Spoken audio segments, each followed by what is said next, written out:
Welcome to Kentucky Hidden Wonders. I'm Jeanette Marson. And I'm Mason Warren. Together, we're uncovering the secrets, stories, and hidden gems of Shelby County, Kentucky. From unforgettable places to off-the-beaten-path adventures, join us as we explore Kentucky treasures and Shelby County's best-kept secrets. Today's guest is Cindy Skelly. And Cindy, you have to... my voice, I'm losing it just a little bit, so excuse me. But go ahead and introduce yourself. I know you wear a lot of hats. Tell us all the things that you're involved in and all that you do. Thank you. So first and foremost, I am the public relations coordinator for Shelby County Public Schools. I have a long history with education. I've been a teacher most of my life. And another thing that I'm involved in, I have been on the board off and on at our Shelby County Community Theater. I'd love to direct plays down there and see the arts coming to life in our downtown Shelbyville. And then I'm also part of the Shelby County Education Foundation, which successfully revived the Dogwood Festival, which is one of our favorite community events. Gotcha. So what is the Dogwood Festival? So the Dogwood Festival is a long-time tradition in Shelby County.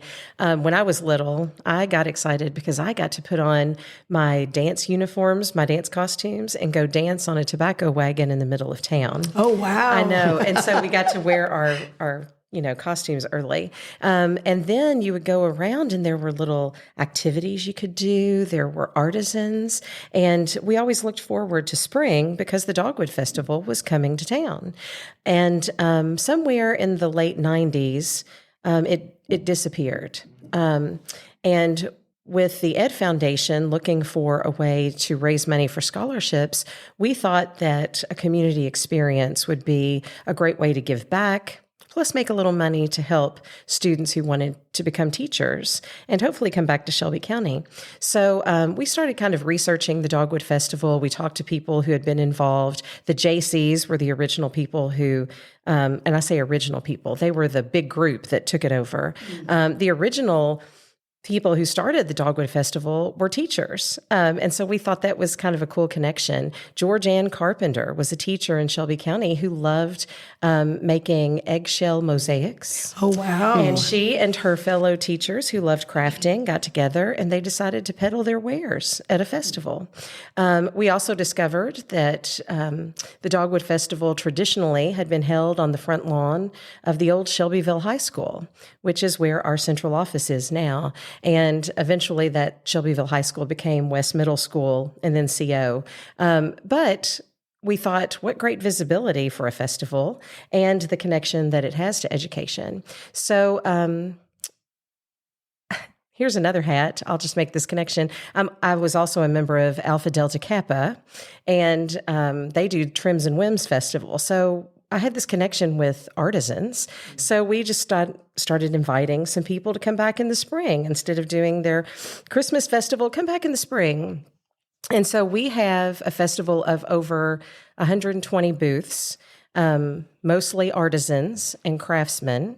And we also have school booths. So we're celebrating the arts, we're celebrating education, and we have community entertainment and fun for kids. And it's just, it's exciting. You're ready for spring. The dogwoods are blooming on Main Street, which a lot of them had started to die out, I learned. We had a mayor, Paul Schmidt, who planted dogwoods down Main Street. If you drive down lovely Main Street, Shelbyville, the dogwoods were the thing for many years, especially in April blooming. And they had started to die back. And our tree board here in Shelby County has made an effort to replenish them. So you'll also find Tom McGinnis and the tree board giving away dogwood trees at our festival. So we think that's kind of cool too. They're beautiful. Yes, it's magical, isn't it? It is. It's absolutely phenomenal. And I just love that people love that festival. It's community, but we have people who come from Ohio and Indiana and Tennessee, Eastern Kentucky to bring their goods to our festival. And it's pretty exciting, I think, to see everybody roll up early on that Saturday morning and start popping up their tents and setting up their goods. And well, it's one of the fun. best festivals I've yeah. been to. It's wonderful, absolutely wonderful. So, about how long would you say the Dogwood Festival's been around? oh gosh, I knew you'd ask that. Since sometime. When was the first one? Right. You had to ask me. I believe it was sometime in the 70s. I don't have wow. a specific date, but that's when Miss Georgianne and her teacher friend started, was in the 70s. And I really wish I'd looked that up to be more specific, but I think that's kind of neat. And then the JCs took it over, and lots of hands on deck to make that festival a big deal. And so Now, before we forget, what are the dates for this year's festival? Oh, good. I'm so glad you asked that. The Dogwood Festival is April 19th. It's a Saturday. It is the Saturday before Easter, but what a great time to celebrate spring. And it will be from 10 o'clock to 5 o'clock on that day. There's also a Dogwood Classic Horse Show and another festival happening at the fairgrounds. So there's lots to do in Shelbyville, and you should try to, come on in and check it all out. So how can people get that information? That's a great question. Right now, the information for Dogwood Festival is hosted on our Shelby County Public Schools website, or you can email me, cindy.skelly, Skellie, at shelby.kyschools.us. Gotcha. We'll put all of that in the show notes as well, so it'll be in the description for people. Is there anything, Dogwood Festival is it's one of the busiest days of the year in Shelbyville and Shelby County, but is there anything new or different planned for the 2025 Dogwood Festival? So one of the big things that has continued to grow is thanks to Polly Felice. Polly has manned the entertainment portion of the Dogwood Festival. And we started out with school groups singing on the stage. And now we have professional musicians coming to Shelbyville. And we are going to try to start a third stage, which will be an acoustic stage. Because some of the feedback we had gotten is that, that was too loud. I couldn't sell my stuff, with musicians playing and drums going. So we have one stage that will be in the food area. We have a stage in the Settles Gym, which will be some of our local talent that's not as loud in the gym for our vendors who are inside. And then we'll have a third stage this year with acoustic talent somewhere on the front lawn. So I think that's kind of exciting. That is exciting. Sorry about my voice again. Earlier you mentioned about food. What kind of foods can people experience at the Dogwood Festival? We have a plethora of food trucks that roll in, and can I mention specifics? Yeah, absolutely. Miss Linda Moore is usually Yes. there with her food truck, and I last year did not get a fried bologna sandwich, and I was devastated. We always have popcorn and funnel cakes. We've got Smokin' Will's barbecue out of Waddy that rolls in, and the corn. You've got to get some of that corn, and the barbecue as well. I feel like I eat more on that day than I do all year because of the wonderful people who come in. We have Spots Gelato. We've had some of our local downtown merchants who will come set up a booth for the day as well. So just lots to eat. You can't miss that. That's fantastic. So in addition to the Dogwood Festival, I know you're involved with the Shelby County Community Theater, as is Mason. But talk a little bit about the theater, what it is, what we can expect. Just go with it. I know we've got such a great theater here. So I tell everybody I grew up at Shelby County Community Theater. When I was 10 years old, my mother dragged me and my sister to auditions for The King and I. And we had to recite the Princess Ying Yao Lak's monologue. We had to sing a song. And I thought, what is this craziness? My mom ended up playing the piano for rehearsals and the performance, and we were in it. I don't know how we got in it, but we were in it. And from then on, I was hooked because there were all these talented people. There were all these people who were moving set pieces and building things and playing instruments. And it's one of the reasons I went to college to be I wanted to be an actress on Broadway, but I discovered that teaching was probably my forte. So I have a degree in speech and theater because of Shelby County Community Theater. And I did grow up there. I remember when they the board of directors bought that building at the corner of 8th and Main because we were a traveling vagabond group in the 70s and early 80s. We performed at the old West Middle School, where the school board is right now, Shelby County High School, anywhere we could find a spot. The old courthouse. We did a courtroom drama in the 70s up in the old courtroom. And so they traveled around and the board said, you know what, there's a building for sale. What could we do with it? And I was 10 years old when they bought that building. And I did Charlie and the Chocolate Factory in that building as a young person. And they moved the stage around wherever they wanted to. They moved seating. And this was before computers. So to determine how many seats you had, somebody had to draw it out on a piece of paper and mark things off. And Peggy and Al Miller were two people who'd sit in the lobby for about an hour every day, and you could go down and make your reservations with them for 1 hour.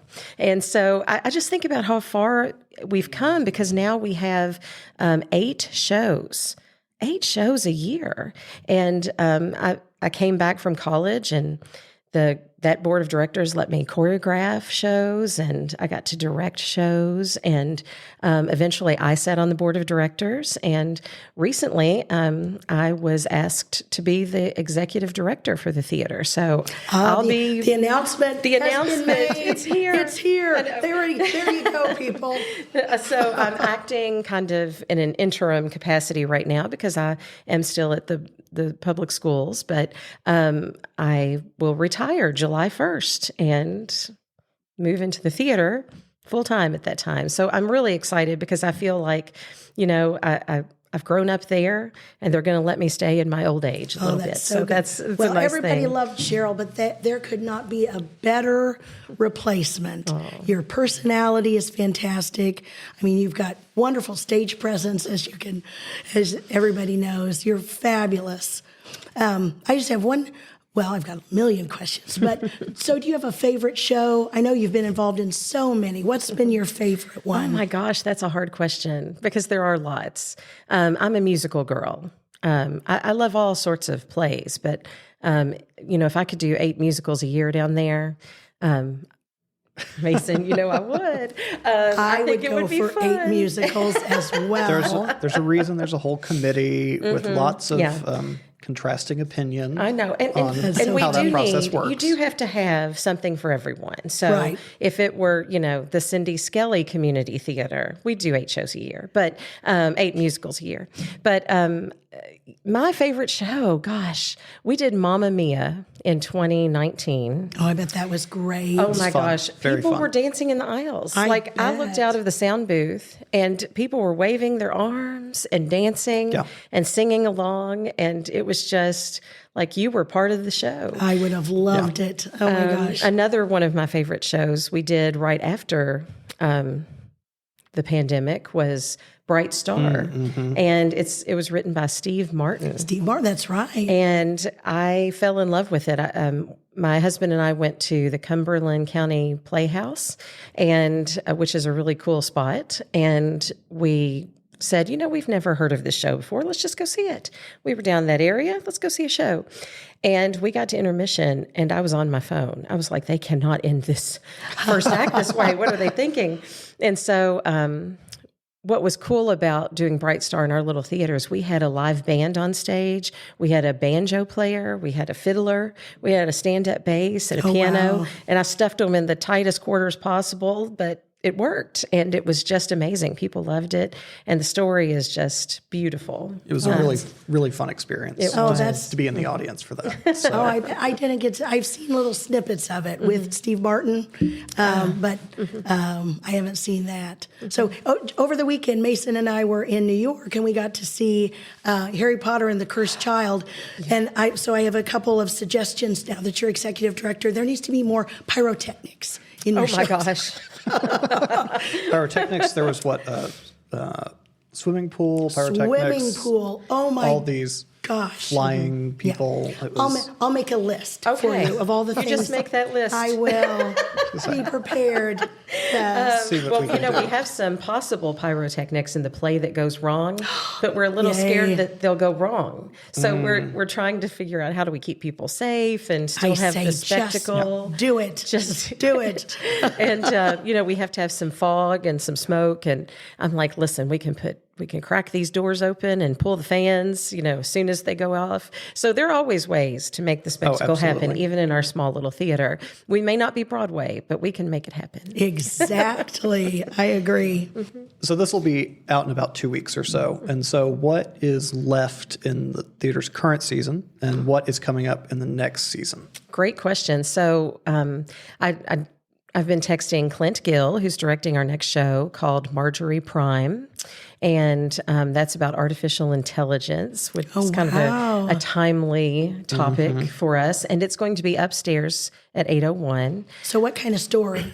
Like AI and like is it mystery? Like if or... somebody could help you with your memories as you grow older.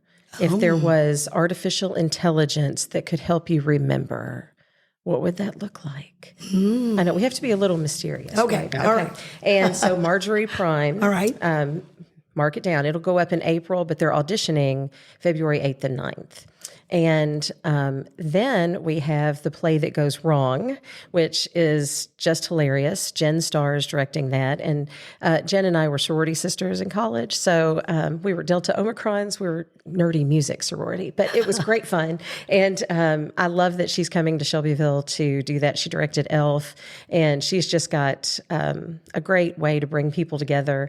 Great cast. They've already auditioned, and they've got their scripts, and they're working on some things early so that they can, pull that show off for us in May. That one sounds hilarious. Very good. Can't wait. I'm excited. I get to direct a kids show. It's a youth production, and it's called Puffs. And you all just went to see Harry Potter. This is making fun. It's not sanctioned by the author of Harry Potter, but so we can't say certain things. So they are the Puffs. And the whole script is just hilarious. And it's about, what are the Puffs? They're not Braves. They're not Smarts. They're not the Snakes. So what makes them who they are? And it's kind of a feel good, like if you're a person who just didn't fit in, right. Which, when you're in your teens, nobody fits in. You think you do, but you really don't. Nobody does. And so I think it will be fun to see a youth production of Puffs, and that will be upstairs as well. And I'd love to figure out how to have candles like hanging over people's heads for that show. Oh, yeah. So talk about spectacle. If you all have any great ideas. So I have ordered floating candles. Your Harry Potter themed Thanksgiving. Indeed, Amazon.com. Okay. And you use a wand to turn them on and off, and you can barely see the fishing line. There you go. That's what it is. So what age when you say? So that'll be like ages 12 to 17. Okay. And fabulous. sometimes that's a group that, our little ones get to do the show in the fall. And while the older kids can be in other productions and we have opportunities, we thought they needed their own space, their own show to be able to kind of highlight the talent that we have here in Shelby County.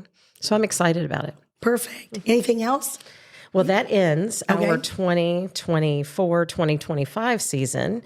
And then in the summer, we just started announcing on our Facebook page. So if you follow Shelby County Community Theater, we have some videos that are revealing one show a night, and we're up to show 6. But Now, by the time this comes out, they will have all been announced. So I can tell them all. You've got... All right, so we're going to open our season with one of my favorites, Fiddler on the Roof. Oh, wonderful. I know, a good traditional, classic. Yes. intergenerational opportunity.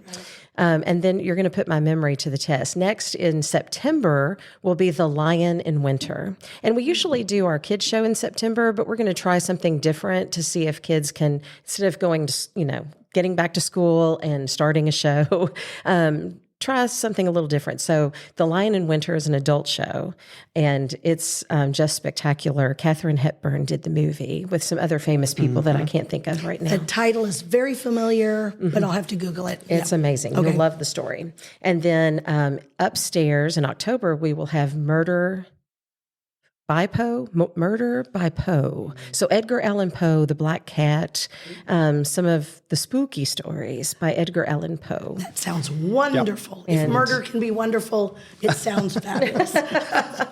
It's timely for October. Yeah. Very good. Very. Yes. And then super stoked about Christmas. I always love our Christmas shows too. White Christmas. Oh, wow. Won't that be fun? You'll want to come Very sing fun. along, get some snow in your hair, and get ready for the holidays. And then we have moved our youth production to February. Dr. Michael Troy Shell, who is at JCTC here in town, will be directing John Lennon and Me. A wonderful story for our youth. And Peter Pan will be our Little People production, and that will be in March. And now I'm struggling because I've made all those videos, Mason. Mason, do you remember? No, I know what it is. Hold on. Oh, and then we'll have an upstairs production of Uncle Vanya, a little classic, something you probably had to read, but you get to see it live on our stage. Right. And then we will finish with a classic, The Man Who Came to Dinner, Oh, wow. in May. Big time class. So it's a great season. Oh, that is exciting. Well, I love our theater. And I mean, it just is exciting. And it's very professional. I'm always amazed at the caliber of actors that the theater We has. have a lot of talent. And I think that's because we also have educational programs. Like we want to build our talent. And we have, camps for kids during our spring and fall breaks. That was my Yeah, that was my next question. that was our what are next the question. educational opportunities there? And the kids love that. So I'm trying to remember which one goes which, but we do a 10-minute play opportunity for kids. So in 1 week, you learn a 10-minute play and you perform it. And then we have some scene work and monologue work that the kids get to do. And then we also have Dr. Jack Wan, who does some Shakespeare classes and adult acting classes. And people come from all around to take our adult classes as well. So that's kind of fun. And it's not all acting classes. I mean, they've been directing classes, stage management classes, that's things right. like that. That's right. I love that too, because we forget the stars are not always on the stage. It takes a lot of people to put on a show. So trying to build our backstage talent and opportunities. and the sets Yeah. too. Oh, yeah. Do you have That whole process. Who does the sets? That's artists, and I don't even know. Whoever we could find. But it's really interesting. I feel like our Ebenezer set was just spectacular, and we had an artist who kind of came along and said, I think I'd like to try this. And he had done some upstairs shows, and he's directing and loves doing the sets. Great photographer too. He took some pictures that I was like, we need those for future advertising. So sometimes, you just meet people who find their niche in what we're doing, and we need them. Like you think about it, it takes a community to pull this off. You need to have a good base of volunteers, and you have to have educational programs. You have to have a show for everybody. Even though I won 8 musicals, there's a show for everybody. Exactly. And With I think that's pyrotechnics. exciting. With pyrotechnics. Exactly. So you mentioned volunteers. What kind of volunteer opportunities are there? Oh, we have so many, from working box office, ushering, helping us with our concessions. We also need people to help build sets and paint, to make costumes, or even just find costumes, to help us find props, build them, paint them, whatever it takes. We do pay our directors, but it's really a volunteer pay at that point. But so we're always looking for fresh talent with directors and stage managers. We also maintain a facility, which a lot of community theaters don't have.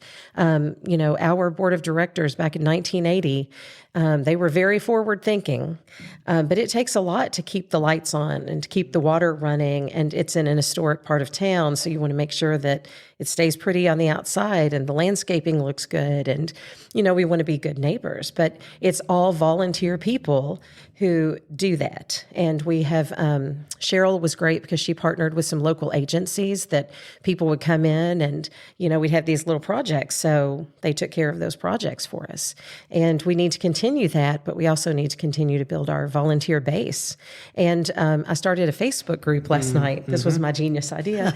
I don't know if it's genius or not, but, and I called it the Showtime Supporters. They're not athletic supporters. They are Showtime supporters. Athletic supporters. I know I should have used that joke, but anyway. No, it's fine. I love it. We're all I love it. We're all good. So if anyone wants to get involved, it's you can see it publicly. Just ask to join. We'd love to have information about you, where you'd like to fit in, and then I'll be putting some opportunities out in that little group. And I've already filled all the slots for the ushers that we needed for our upcoming production of Inherit the Wind, and just by putting it in that little group last night. So that was exciting. Was genius. Go with genius. Absolutely. So you have just kind of come on in a new role at the theater as the executive director.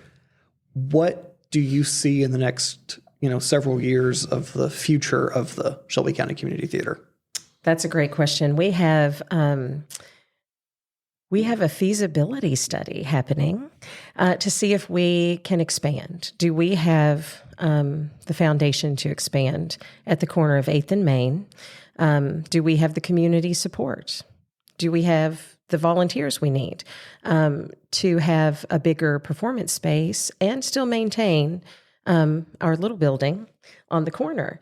And we have done some stakeholder interviews, and now we are asking for some community input. And there is a survey coming out, and I think you have it, right? You're going to link it for us? Yes, so we'll have a link in the show notes for everyone. Great. And we'd love to have your feedback about what you want to see downtown. I would love to see a larger performance space where we could have a show going on at the corner of 8th and Main, and in a proscenium type theater, possibly be able to do more musicals, more children's shows, have a classroom space where classes can be happening. But also, how can we serve the community as a whole?